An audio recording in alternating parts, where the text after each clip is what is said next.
Astagfirullah. Bismillahirrahmanirrahim.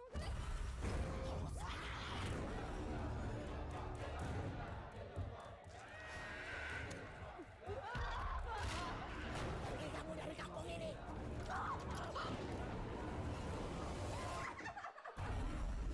Indonesia के एक छोटे से गांव में एक ऐसा काम है जिसे कोई करना नहीं चाहता, लेकिन जिसकी जरूरत सबको है।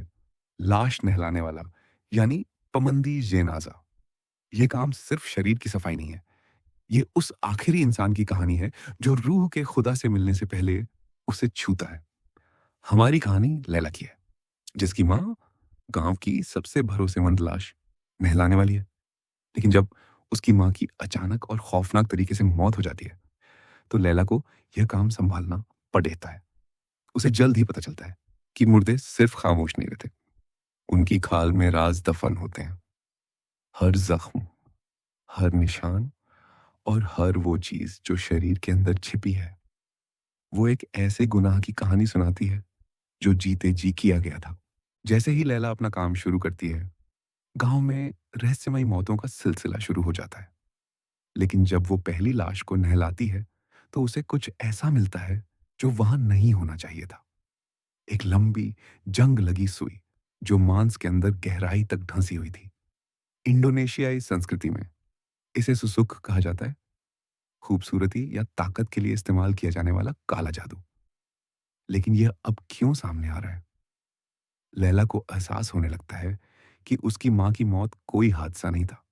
उसे इसलिए मारा गया क्योंकि वो बहुत कुछ जानती थी।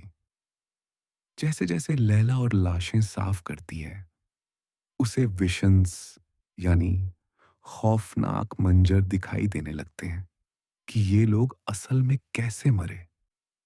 वे सिर्फ बीमार नहीं थे, वे शापित थे। खौफ अब लाश नहलाने वाले कमरे से निकलकर गलियों तक पहुंच जाता है। गांव अंदर ही अंदर सड़ियच रहा है। लैला को पता चलता है कि जिन लोगों का वो सम्मान करती थी, पड़ोसी, बड्ढे बुजुर्ग, वे सब काले जादू और अंधेरी रस्मों में शामिल थे। सस्पेंस तब बढ़ता है जब वही मुर्दे लैला को डराने लगते हैं, जिन्हें वो नहला रही होती है। वे उठकर बैठ जाते हैं, उसे पकड़ डेच लेते हैं, चीखते हैं। लेकिन क्या वे उस पर हमला कर रहे हैं, या वे उससे सच सामने लाने की भीख मांग रहे हैं? फिल्म का यह हिस्सा मनोवैज्ञानिक डर पर आधारित है। लैला अपना मानसिक संतुलन खोने लगती है। वो समझ नहीं पाती कि जिंदा लोगों की दुनिया कौन सी है और मुर्दों की कौन सी। कहानी का आखिरी हिस्सा वक्त के खिलाफ एक दौड़ियाच है। लैला को वो आखिरी सबूत मिल जाता है। उसकी अपनी माँ गांव की इज्जत बचाने के लिए सच को दबाने के खेल में शामिल थी। क्लाइमैक्स एक बारिश से भीगे कब्रिस्तान में होता है, जहां असल दुनिया और रूहानी दुनिया के बीच का फर्क खत्म हो जाता है।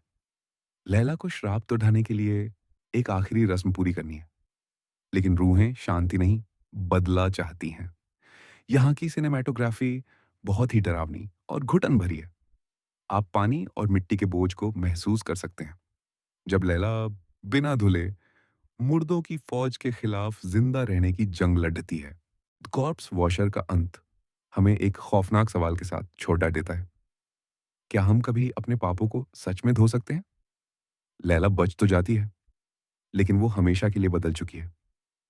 क्या वो एक हीरो है, या अब वो उन राजों की कैदी बन चुकी है जिन्हें वो ढो रही है? यह फिल्म हॉरर का एक बेहतरीन नमूना है। अगर आपको यह डीप डाइव पसंद आया, तो लाइक और सब्सक्राइब करना न भूलें। कमेंट में बताएं, अगर कोई लाश आपसे बात करने लगे, तो आप क्या करेंगे?